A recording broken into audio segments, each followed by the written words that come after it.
Hello, Hello, and welcome to our podcast. Cinema Affairs. My name is Mimi, And my name is Sophie. and this is the first ever podcast episode we are doing together. Yeah, our podcast is about movies and it's about their impact into our lives and how they reflect our lives, and also a little insight into the movie industry. You're gonna get a lot of recommendations, and not only. And a lot of opinions, Yeah, definitely. because we really like to talk about movies, and Exactly. we also like listening to people who are talking about movies. And So, yeah, we decided why not share our opinions with you as well. And today's episode is actually a special one because it's an episode about Valentine's Day. yeah, that means we're gonna talk about some movies that you might want to see on Valentine's. Some of them you've probably already seen, some of them not. And besides that, you're also gonna hear our top five male crushes Oh, definitely. in Definitely. film. And probably some of them will be your male crushes as well. Yeah. Because I feel like they're like an all time favorite. For Sophie, for me, it's just like the guys that are hot at the moment. Also, for a little bit of context, we are both cinephiles, as you have probably already figured out. But besides that, we've also been in the movie industry for a while now, and we are a bit familiar with what filmmaking means as Yeah, a and whole. what it entitles. Yep. And So, yeah, we want to, I think for me at least, I want to make it a bit easier for someone who was as clueless as I was a couple of years ago and just impart the teeny tiny knowledge that I managed to have up until this point. yeah, for me, I still feel like I'm a bit new in this field because even if I started learning about film when I was really young, I haven't been fully into the movie industry because I'm also a content creator and I've been on social media for 8 years now. I just finished last year film school, and also last year I made my first short film. I directed my first short film, so that was a learning curve. Yeah, well, I started film uni a couple months ago. I already dropped out. Please don't judge me. No judgment here. This is a judgment-free zone. I hope so. But I've also studied film on my own at home and I've written on a lot of projects. I've even directed a couple projects before. So Yeah, that's why I'm here, that's I why we're guess. here. Yeah, exactly. Okay, then let's get started. And the first category that we have is like classics for Valentine's Day. And what did we choose for this one? We've chosen to speak about The Notebook. Which I think is a classic for everyone. I feel like my parents also like it. Now, for a bit of context, this movie is about two people who meet when they are very young and they are from different social backgrounds. Basically, her parents don't agree with her being with this man because he is poor. Yeah, and they're very wealthy and they have a certain social class. I think the main problem is the fact that they're from different social classes. And they are together for the summer and then they come apart and spoiler alert, they come back together 7 years later. I've got one of the scenes in the notebook tattooed on my arm. It's actually that's so pretty. I love it. And I love the fact that just today when we were talking about this, I realized what it meant actually. Thank you so much. It's the dancing scene between the main characters, one of the first scenes in the movie, which I think is pure art. And I love it so much. We were talking about this before we started the podcast that Yeah. we've actually seen The Notebook probably more than 12 times. Definitely. The Notebook, funny enough, when I started getting into films, which was, like quite young, I feel like The Notebook was my first favorite film ever. No I'm way. twice the Oh my age now. god, because that Yeah. was for me as well. Like, Really? yeah, No yeah, way. it was, I think, the movie that sparked my interest into Probably. movies. What's your favorite scene of the movie? I think my favorite scene is the one when they are on the lake, and I think that's the scene when they re Rekindle the yeah, love. yeah. I was not sure if that's a word or that if that's in my I head have a that all word. the time. I have that all the time. And I think I invent words all the time as Yeah, well. Like me I just too. I just say something and I just hope it exists. Yeah, because at that point in the movie, it's kind of a all is lost moment because you think that they're probably never going to get back together and Mm. then they come back together and you're not sure if they're going to be forever from that moment on, but you see on her face in those scenes that she can see her life with him, but at the same time she has another life that she has built. So I don't want to give too many spoilers, because if you guys want to watch it, this is probably not going to be very helpful. Although I feel like if you're our age at least, you've seen this Yeah, movie. you've probably There's no one that's at least 24, my age, that Yeah. has not seen this movie. I don't know one person who hasn't seen this movie. Yeah, so from now on, if you don't want spoilers, you should probably just skip. Yeah, probably. But I'm gonna get a little bit more into details, because at this point, when they are on a boat and it starts raining, and you see the passion between them and how beautiful they communicate, and they are so perfect for each other. By the way, I wish I was that lucky as this woman to like always find good men. The good man. Yeah, Yeah, that the wanna perfect man. commit, and like that love her so much, and like see her as this princess that she is. And you see the fight that's going on behind that beautiful face. I feel like, and correct me if I'm wrong, but I feel like The Notebook was such an emotionally mature movie. Okay. Because I feel like at the end, when this happens, when she kind of goes back to this old lover in a sense, and her soon to be husband comes, because like they're just engaged, they're about to get married, right? He treats the situation with so much kindness and understanding. Yeah, I think it's a very mature love. Yeah, it's a very mature perspective that they Yeah, took for from it. everyone, Yeah. and such like a healthy perspective, because it's nothing toxic between them. Yeah. Everything is like so raw and beautiful, and it just makes you think, is this type of love even real? Because it looks so perfect.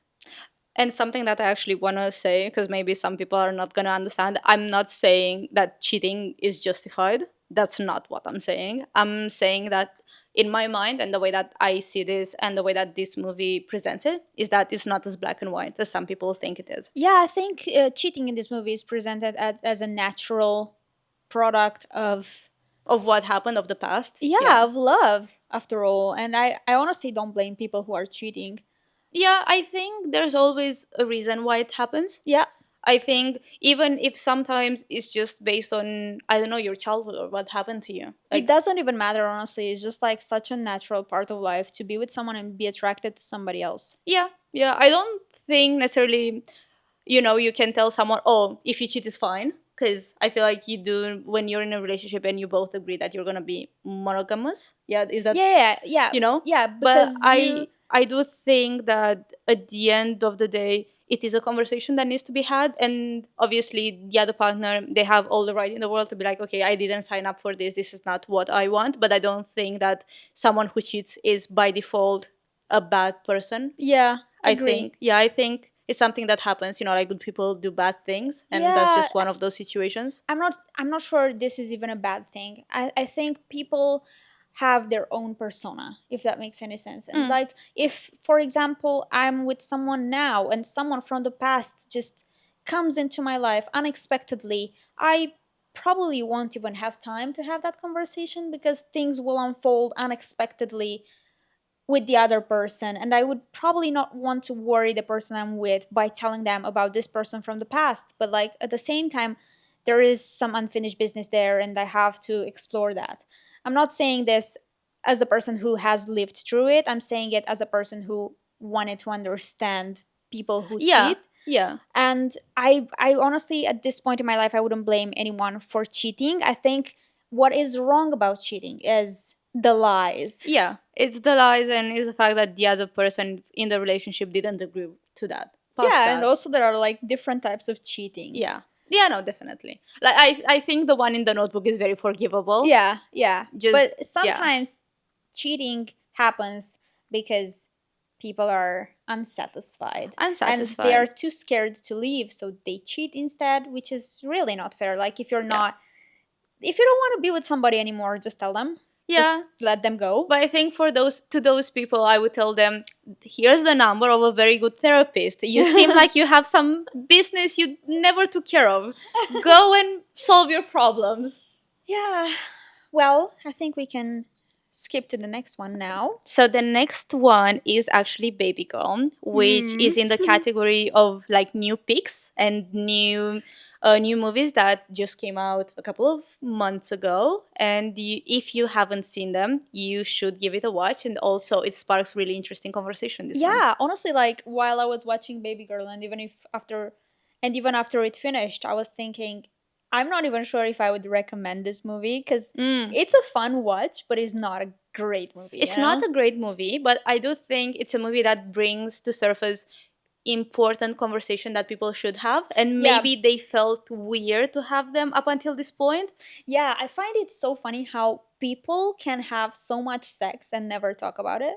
Like, That is insane. That is insane, and how much shame and guilt we have about actually talking about what we don't like, or yeah, telling someone, "Oh, I appreciate what you're doing, but it's not working for me. Like yeah. maybe we can change it in a different And way." I know, I mean, I find it so weird how sexuality is such a taboo subject, but Yeah, like everyone wants to definitely. have kids. Like, guys, Oh my god, that's yes. just like so wrong. So you want to have kids because that's such a beautiful and pure thing, but then when the time comes for you to talk about sex, you're gonna be like, oh no, we cannot talk about sex. So let's Like, track back a tiny bit and tell them what Babygirl is about, just like yeah, in the sorry. big picture. So Babygirl is about this woman who is in her 50s. She's played by Nicole Kidman. She's the CEO of her company. She's very established. She has a wonderful family, wonderful husband, two children, very lovely. But she's very unsatisfied in her sexual life. The opening scene of this film is with her and her husband having sex, and after a faked mutual orgasm, I think he finished. I mean, he probably finished. She definitely didn't, Yeah. because after that scene, we see her going to another room, taking her laptop with her, and then like watching pornography in order Yeah. for her to actually come. Yeah. And in that moment, the only thing I could think about was, that's my biggest nightmare. There's nothing romantically worse than being in a relationship with a person you have to fake an orgasm with. Like, if you cannot talk to your partner openly about your sex life, why do you even have a partner? I will argue there are other reasons why, but I will say, based on like to bounce back from your opinion, that once you're in a very established, loving, everything is their relationship, I think it's really sad if you can't bring it up to actually work this part. Because if you have everything except for your sex life, which is a very, very important part, I feel like it's very easy to kind of look around and be like, okay, where can I get this satisfaction from, especially if you're a sexual person? Because there are people obviously who are they don't care that much about sex, but in this particular couple, they, in a sense, they are very loving towards each other. I And mean, I yeah, think he is super into sex, yeah, but he yeah. doesn't really care about satisfying his wife. No, I don't think that he doesn't care. I just think that he sees sex in a different way and they never got to talk about how they see it. I just think that for him, sex is very mellow, vanilla. We're connecting to each other, which is great. But I think he doesn't understand that connection can come from different ways of having sex.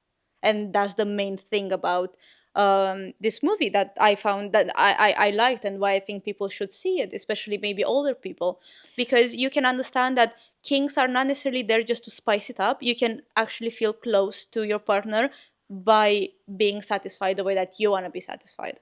Okay. Coming back to the story. Yeah. She is unsatisfied in her long-term relationship, so she has her eyes kind of open around what's happening. Yeah, definitely. And she sees this man who calms down a dog only by looking at him in appearance, because after she asks him like, what did you do to that dog, how did you calm her down, or him or it, whatever, he's like, I gave him a cookie, do you want one? That was so weird. I found that so weird. You know Yeah. what? I Because she was his boss. because she was his boss, and that was one of the things that I didn't like about this movie. I felt like their relationship, like their affair, was established so fast that I Yeah. didn't get the time to understand that this is happening, and it just felt forced to me. Yeah. And the audacity with like the words that he would use to talk to her in the beginning, I was like, you would never. You would never. Exactly. If she was Yeah. actually your boss, you would never say that to your boss. Yeah. Like that was one of my main problems with the movie. I was like, okay, great, I understand, and I get that we have a limited time on screen, but you know what, I saw The Brutalist. They had all the time in the world. They could have put one more scene to develop this relationship. I think The Brutalist is a very artistic movie, and Babygirl is a very commercial one. Yeah, definitely. No, So, they're different, completely different movies, obviously. Yeah, people who watch Babygirl would probably not enjoy The Brutalist. I enjoyed both. I I enjoyed found it, but stuff to appreciate about both of them. I think it's targeted to a different audience. Definitely, but I still think highly recommend people to watch it just for the ideas that it brings to life. It doesn't have to be an amazing movie, because it's not. Like, it's fine, it's Yeah. okay, it's watchable if anything, but it brings to life really interesting ideas to be discussed. I would say it's not only watchable, but also very entertaining. Oh, So yeah. you will have a lot of moments when you'll say, "Oh, come on, that's Oh, not real." definitely, But definitely. at the same time, it's so nice to just watch Harris Dickinson and Nicole Kidman together. They have Great chemistry. screen chemistry. And I like him as an actor a lot more than I like her. If I'm being completely honest, I Nicole Kidman is not on my list of favorite actresses, just because I feel like I can see her persona in every single film. Well, for me, Harry Dickinson, I've seen him in 3 movies, and I have one more that I want to watch him in. And for me, he's a shapeshifter. I feel like I see a different character every single time, and he's able to morph himself into these characters to the point where I don't see Harry Dickinson, I see the character that he's playing, which I love. I always love that. I mean, I don't have this perspective on movies in general. What do you mean? Because, like, if I'm watching a movie, I'm not necessarily associating the actor with his other roles, her other roles. Yeah, but if you see the actor having the same expressions in all these other films, do you not, like, does it not bother you? No, not necessarily. Oh, I have No, that, because, like, which I hate. I hate that about the me. moment when the movie starts, for me, is just a new story. No, So- I can't do that. That's my problem. I can't. For me, I think in my mind that makes the difference between a good actor and a great one. Because for me, the great one, Christian Bale is a great actor. I'm just gonna say this, and then we can go to the other one. But Christian Bale is a great actor because I never see him in any single movie. I see the character, and I forget that it's Christian Bale there. I forget that it's that actor specifically. That might be a lot coming from the director too. Yeah, a lot of the times. Yeah, no, I get that. Because I get that. I honestly, with all due respect, I think the actors were probably better than the director in this movie.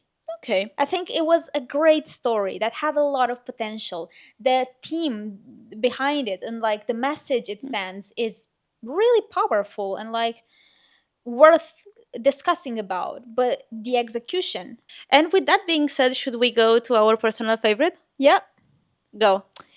Call Me by Your Name with Timothée Chalamet. When have you seen Call Me by Your Name? I've actually watched Call Me by Your Name 3 days ago. And I watched it on a few more occasions, I think. So I'm 24 now, and the first time I've seen it, I was 17. Okay. I actually had a weird week in which I watched Timothée Chalamet playing the main character in 4 different movies. That must have been like a marathon of Timothée Chalamet, like just Yeah. montages of Timothée Chalamet at this point. Yeah. So I watched Dune 2, Dune 1, A Complete Unknown, and Call Me by Your Name. That's if you would have watched Beautiful Boy and Little Women, it would have been like I've already watched Little Women. Didn't you like it? I loved it. I loved Such it. a powerful film. So beautiful. Anyway, coming back to Call Me by Your Name. Yeah. I think Call Me by Your Name was probably his first establishing role, like that put him on the map. And also, did you know he got a nomination back then? Like, it was his first really big movie, and he got nominated for Best Actor. I know, and I think he played his role beautifully. Yeah, I think he was amazing. He had such just Innocence? ingenuity to Yeah. him. He loved like a child, in a Yeah. sense, like with such an open heart, and I love that He about was him. playing his role so naturally. Yeah. And I could see the kid part of him in this movie. Yeah, I could see him in a sense discovering this Yeah, feeling. It yeah. was, cause it is in my opinion, it's like a movie about him experiencing love for the first time. And exploring his sexuality Yeah, for the first exactly. time. I feel like he was experiencing love in all its shapes and form, and also because he had such understanding parents who were just happy for him to discover everything. I feel like even that is a form of love, Yeah. discovering unconditional acceptance from your parents. Yeah, I think probably the most notable thing about this movie is how healthy his relationship with his parents was. Yeah. So this movie is about a boy who falls in love with his father's intern, was he? Yeah, yeah.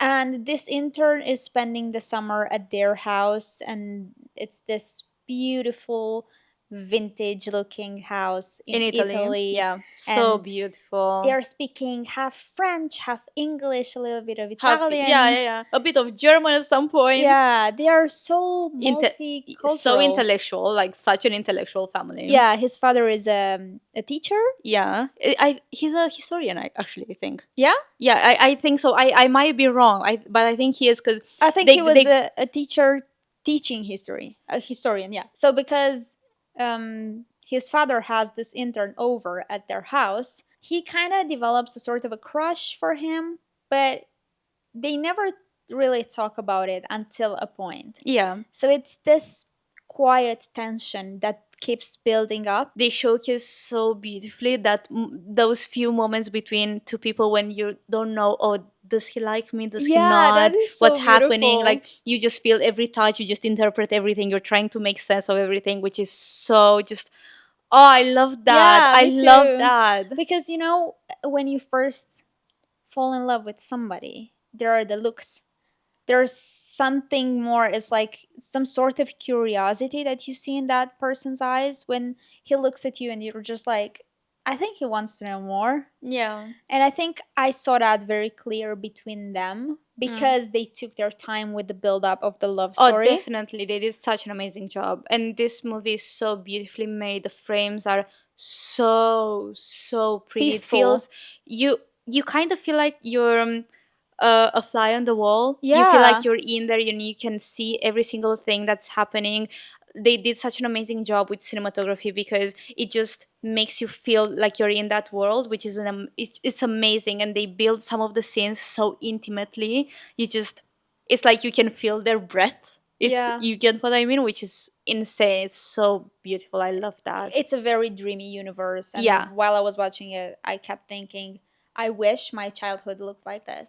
Because it was so goals. Like they had this beautiful pool in their backyard and the sea, Mm. and they had this apricot tree. Yeah. Oh, apricots are big in this movie. You're Yeah. never gonna see them the same after. Mm-mm. I loved it. Oh my god. And the moment when he No, we're Oh not my talking about. No, no, god. no. That was so beautiful. When he came. Wait, we're not talking about the Yes, same we one. are. When he was in the bed. In the bed. Yeah. Yeah. And then he was playing with that peach. Uh huh. And a couple hours later, Yeah. his lover comes and discovers that he was playing with the peach. Mhm. And that is so intimate and vulnerable and like, Yeah, oh, I get where you're coming from. I get where you're so coming beautiful. from. I Yeah. like oh my god, he started crying. I know, because he was vulnerable and he felt bad about Yeah. it. I was like, oh my god, he's so cute. Oh, you poor like, baby. stop. You know which one was my favorite scene from this movie? Which one? It's actually, I think it's not a scene that a lot of people will think about, but I remember this is my favorite scene since I was 17. Is the moment after their relationship actually starts, like it's a bit more established, and they go into the piazza of the city that they live in. And there is this big one take scene when the camera kind of revolves around them, and at the end it goes up and it looks at the cross on one of these churches. And it just, for me, it made me feel like the director, Luca Guadagnino, kind of brought God into the conversation and was like, oh, like God is overseeing all of this and it's okay with this and this is fine and you're good and this is love and it's beautiful. And That is actually such a beautiful perspective. yeah, thank you. And I love that you've seen that. I love that. I remember even saying it because, when I was 17, obviously I was passionate about films, but I definitely wasn't as knowledgeable as I am now. Yeah. And I caught that on And then I asked my mom to come and watch the movie again with me a day later, and I was like, "What did you think about that?" And then I told her, and in a sense, she validated me, and I felt so proud of myself. Yeah, I feel like this movie's central theme is love is just love. Yeah, love is just love It's at just like any stop age, any overthinking time. it. Yeah, It's just love. And that's a beautiful movie to watch on Valentine's Day. genuinely so good, Yeah. so good. I love it with all my heart. Me too. What's the next one? Oh, do you want to talk? Would you like to talk about the last movie, or would you like to talk about the show? Let's talk about the series that The we're se- going to okay. recommend for Valentine's Right. Day. And it's one of my all time favorites. It's an amazing series. I've watched it 2 times, and I would probably be able to watch it again. Definitely. That's how much I Definitely. liked it. It's called Normal People, Oh, and it love has as main characters Paul Mescal and Daisy Daisy Edgar Edgar Jones. Jones. If Two you've of seen my all the memes and you don't know where they're coming from, they're coming from this movie. That's why everyone wants them to be together because of not movie, because of this show. yeah, it is so raw, real, relatable.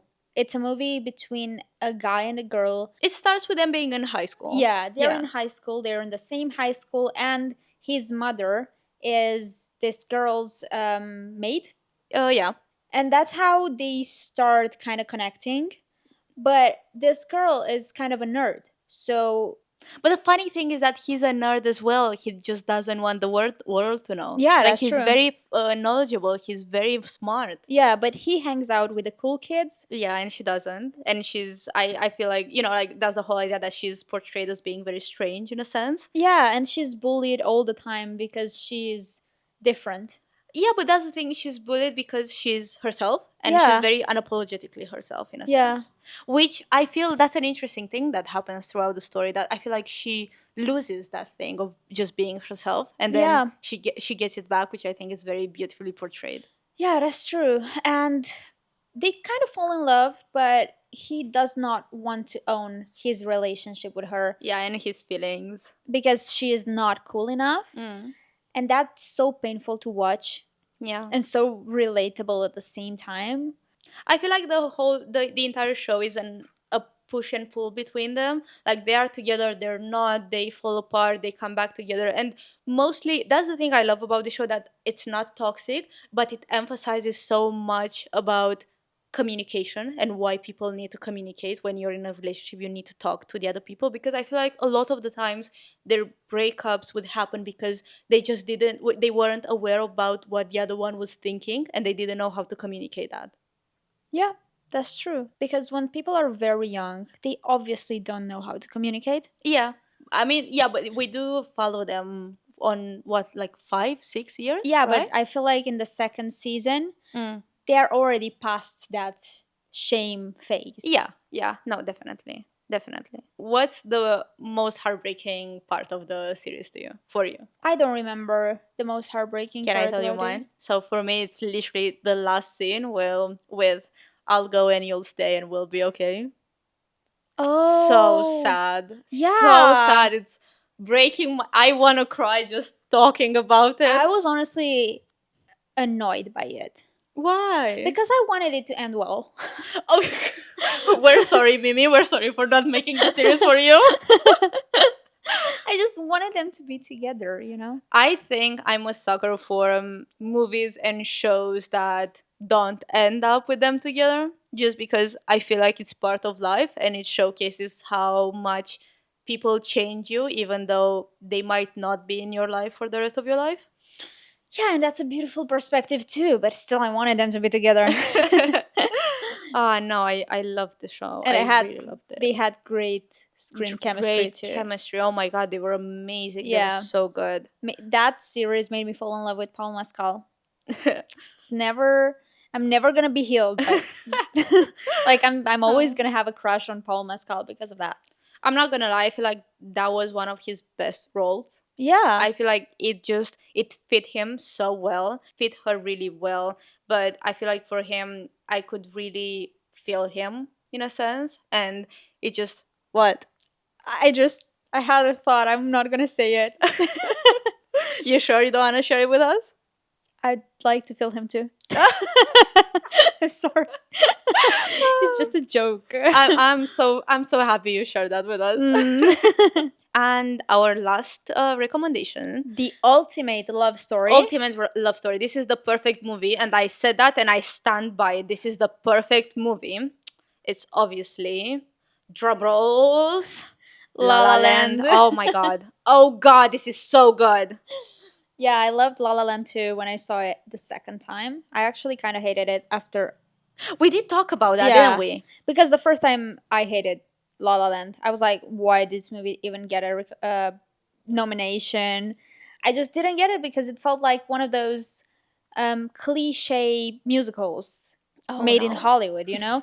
But I think I was feeling like that about this movie because I was also younger and I could not necessarily get their love story. It Mm. felt way too dramatic for me, but it felt too dramatic for a version of me that never experienced real love. Yeah, I feel like when you're younger, and I'm going to explain what the movie is about in a second, but I'm going to make my point first. When you're younger, you don't really understand why they did what they did, but Yep. as you grow up, you get their point. Yep. So La La Land, again, if you have lived under a rock, because I'm sorry, it's about these two people. They are both artists. He is a musician trying to open his own jazz club, and she's an actress trying to make it. They come together because of their passion, and then it's also this passion that breaks them up. It's I think it's very hard as a singer and an actress to make it in the industry, and that was taking up a lot of their time, and at certain points they just had to go different ways because otherwise they would have never made it, and it was at this point when they had to choose between their relationship and their career, and Yeah. they just chose the career. So I have a lot of notes on this movie because I feel like this movie deserves all the attention in the world. I will watch it every single Christmas and Valentine's Day because apparently my boyfriend thinks that this movie is a Christmas movie because it starts in winter, which is really funny. I think is the funniest perspective I've ever heard Yeah, about I've this movie. never even considered it being a Christmas movie I until know. you told me that. I know it's really funny. Like I told you, I'm watching Grinch and La La Land apparently on Christmas from now on. Anyways, why I think this is the perfect movie, I'm gonna explain it. It's because I feel like it's amazingly made. Their performance is great. They have great chemistry. The cinematic universe is so cohesive. Even though it's a musical, I never think about it as a musical because I feel like the moments are so perfectly ingrained between each other that I never think about them singing in a way. I don't know why. For me, it's just when I think about when I see those moments when they're singing, to me it just feels like a distant memory. It's the way that I think about memories, how sometimes I romanticize them, and this is how it feels for me. Yeah, it's not one of those musicals that you're watching and you're like, oh no, they're singing again. Exactly, exactly. It's so perfectly made, and the story is great. And most of the time, like I said, with normal people, the people are not in our life together. They just come to make us better and to offer us an experience that will last. But we don't end up with them, and that's what I love so much about this movie. It feels real to me. Yeah, I think the most powerful moment of this movie was when they met at the jazz club after years and Oh, she was in a relationship with someone else. And I don't remember if he was too. we don't know. They We don't don't show know. us. Okay. But the moment when she saw her entire life in front of her eyes with him, Like what could have been. yeah, I was like, oh my God, that is so powerful because I feel like that about certain people I broke up with. Even though we're never gonna get back together, I do have this feeling when I think about him sometimes. What would have been if we were together forever? Mm. And I think that's very powerful, you know, because there are a lot of people in our lives who we really loved, but our relationship would have never worked. Yeah. But in a fantasy world, it's nice to imagine how it would have been to be with that person Yeah. forever. That's definitely very beautiful. Yeah. Also, I think it's interesting because they do showcase this growing up in them. I feel like we see that from the story and we see that from the production design as well. Because when the movie starts, especially because we see her work, because we start in a sense with her, we can see how colorful and big the production design is and her clothes are. And then as the movie progresses and she comes face to face with a lot of disappointment and a lot of dreams that shatter, I feel like the colors start to mute a bit more. I mean, it's a very colorful movie either way, but it's just, it goes from that greatness to more normal visuals, which I think kind of showcases how we see life as well. You know, like when everything is great and you fall in love and, you know, you have all these dreams, everything feels so big, and then it just comes down. Yeah, I feel like that's exactly how we see life from when we are teenagers until we become adults, you Yeah. know? Because, like, when you're younger, everything is so colorful, you know, and the world is so wide and so full of possibilities, and then you get rejected once, twice, and then 100 times. yeah, Yeah. and then you're not that excited anymore because you've been rejected a lot of times and you've Yeah. suffered and life was tough. But then at some point, and I think the movie also emphasizes this, you realize you decide if you want your life to be colorful or not. Exactly, definitely. And especially when I feel like it showcases, especially at the end with the whole montage that you were talking about, that when you do get to do what you love, life does feel this big. And another thing that is emphasized in this movie is how love on so many occasions is just not enough. Yeah, yeah, that's a great point. That's a great point. And I know it's painful, but like if you want to be with a person, you have to be able to be with that I person, feel not like, to only yeah, love that person, you know? the reason why I think this was such a great point you made is that sometimes you have to realize if what would enrich your life more, to know that this person is next to you or to maybe have a great career. And sometimes at certain ages you just feel like if I don't make it in my career, I'm gonna regret it for the rest of my life, and you just take that route, which is understandable, and I get that. And I think they could have probably made it together Yeah, if they had a better communication, exactly, definitely. if they were more open to work on their relationship. And if they wanted to, I feel like Yeah, if they, it comes back to this, if they wanted to they would have. yeah. And I feel like in this specific case, if for them would have been, I can't live without you, my life will never be the same if you're not in it, they would have found a way, but they didn't feel like that. I mean, I think that's debatable because sometimes two people really want to be together and would probably do anything for each other, but their personalities don't match no matter Yeah, how much they work on it, you know? Because sometimes people have to change in order to be yeah. together, and it's so hard to change yourself.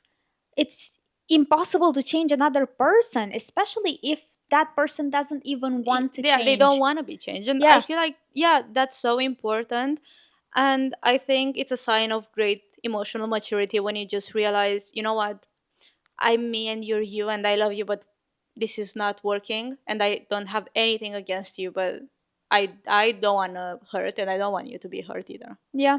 Oh, such a great movie. Yeah, beautiful and Yeah. heartbreaking. Highly recommend it, Highly especially recommend. on Valentine's Day if you're suffering over somebody. Yeah, and these were our Valentine's Day recommendations. If you have anything that maybe you want to recommend, please leave it in the comments.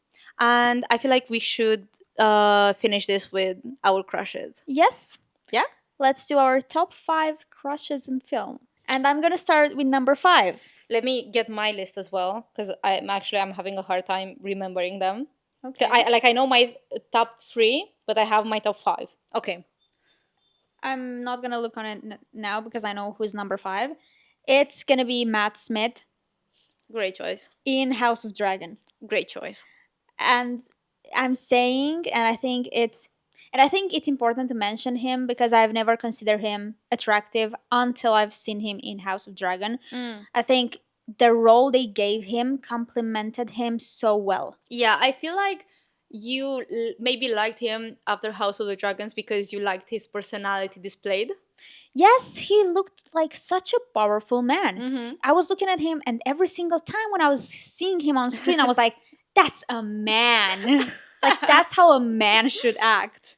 He was a bit toxic. I'm not gonna lie to you. He was a bit manipulative. He was, but like, ugh, I think his higher purpose was just to take care of his family Debatable. in a very toxic masculine way, but like still masculine, okay? There is. My fifth guy, like on my list, is Andrew Garfield. Okay. I feel like it's on completely the other side in terms of the looks and personality display. And I think why I like him is because he's a very soft person. Okay. I'm not necessarily attracted to soft men, Yeah, I think I am. I think I like to see that softness in a guy. but I in real life I like to see it, but not necessarily on screen for I some get that. reason. Number 4 is Harris Dickinson. Great choice. Yeah, I love Harry Dickinson. I love him. He's not on my list, but I think he's a very attractive guy. Yeah, I don't even feel like I need to tell you Explain it? why. Yeah, no, It's just definitely. he's beautiful. I feel like you're gonna have the same reaction to my number 4 guy. Very specific. 30-year-old Keanu Reeves. Oh God. Great, great actor. Yeah, he's a great actor. I actually learned about him that he is also a good person. Yeah? Yeah. It's not that I don't think he's a good person. I think I don't have the knowledge that you have. Because when I was in uni a couple months ago, we had this quest task, whatever, to study a little bit about Keanu Reeves' life. Oh, okay. Yeah, and I learned a lot of things about him, and apparently he's a great human. Oh, that's so nice. I love his personality in talk shows. I think he's really funny. Yeah, same. Top 3, go. It's so hard, honestly, because I would have given them number 1, like the first place. 111. 111. Yeah, exactly. The third one is Timothy Chalamet. I wonder why after those 4 movies back to back Yeah, watch. it's just because we had a really intense relationship in the past week.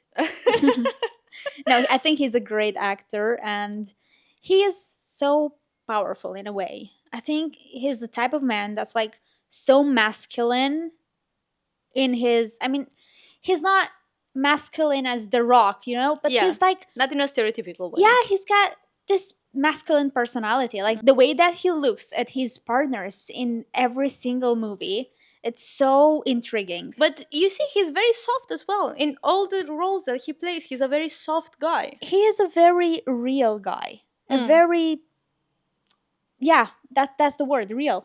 But I don't know, he looks hot. He's just he's got this beautiful energy, aura around him. I can't explain. My third one is young Hugh Grant. Okay. Young Hugh Grant is a genre of its own. Okay. When I'm telling you that I saw Nothing Hill a month ago, and I just felt like I watched a montage of Hugh Grant. I don't know what happened in that movie. No idea. I heard it's great. Guys, it's a No great clue. movie. You can watch it. Yeah. But that's how I discovered young Hugh Grant. Yeah, And my life has never been the same. he is indeed very beautiful in Notting Hill. Next one. What's your second one? My second one is, oh my god, I don't know why I put him second. It's Jacob Elordi. I think now that I'm thinking, he was probably supposed to be first. Yeah, I'm gonna put him first. I'm sorry. That's fine. Okay, then should I tell you my first guy? Yeah. But no, wait. What happens to number 2? We're gonna tell them after. Okay, yeah. Okay. That's a very unusual top, but whatever. No, I'm gonna argue why I think Jacob Elordi should be number 1 on my top film crushes. It's because he is so tall Mm. and like so hot. And I'm saying that because I've seen him in Priscilla next to Kylie Spaney, which is a very beautiful actress. And I'm not saying that because I look like her. I'm saying that because she truly is beautiful. She is so stunning. She's Yeah. stunning, so pretty. And when I saw Priscilla, the movie, and I saw them together, I was like, oh my god, he is beautiful. Is he beautiful only because he's tall, or He is tall, and I think his role and I think his performance as Elvis made him look so powerful as well. Ferris? I get that. Like the type of arrogant man that you like and hate at the same time. Okay, Ferris. And I loved his performance in Euphoria and Saltburn as well. By the way, Saltburn, such a great Valentine's Day movie, and she will say not, but Because I trust me. don't agree with that. I think Salburn, if I would want to put him in a category as like a weird avant-garde choice, I would definitely put it as a Halloween movie. For some reason, it's quite scary depending on the lens that you apply to it, but it's definitely not a Valentine's movie. I wouldn't say scary. I would say it's a very horny movie. Yeah, but I mean, I would definitely recommend it. Saltburn is one of my top favorites for last year. I love that. We can talk about it at some point if you want. Yeah, we should. Yeah. Definitely. It's a great movie. Hopefully not for Halloween. I have so many thoughts about this. Oh, Good and yeah, bad, me too. But I was great. My second one is Adam Driver. Any age. That guy is second, timeless. wait, you were supposed to say the first. Well, okay, second. Adam Driver. Adam Driver is stunning. It's a stunning man. I know he's almost 50 at this point. I He's have no 40 idea. something. I saw him in Ferrari last year. No, I saw him in Ferrari. I've seen him in House of Gucci. I fell in love with him in Marriage Story. Yeah, Marriage Story. He is pristine. He's so good. He's amazing. Then I've seen him young in Francis Ha, and he was so good there as well. I just like him. I like all of his films. I like him as a personality. I think he's a stunning man because like he's a proper man. Yeah. Yeah. I had this situationship with a guy last year. If you tell me he looked like Adam Driver. He looked exactly like Adam Driver. I was like, oh my God, I need to marry you. What happened, Mimi? He did not want to marry me. Oh. But whatever, let's skip to number one.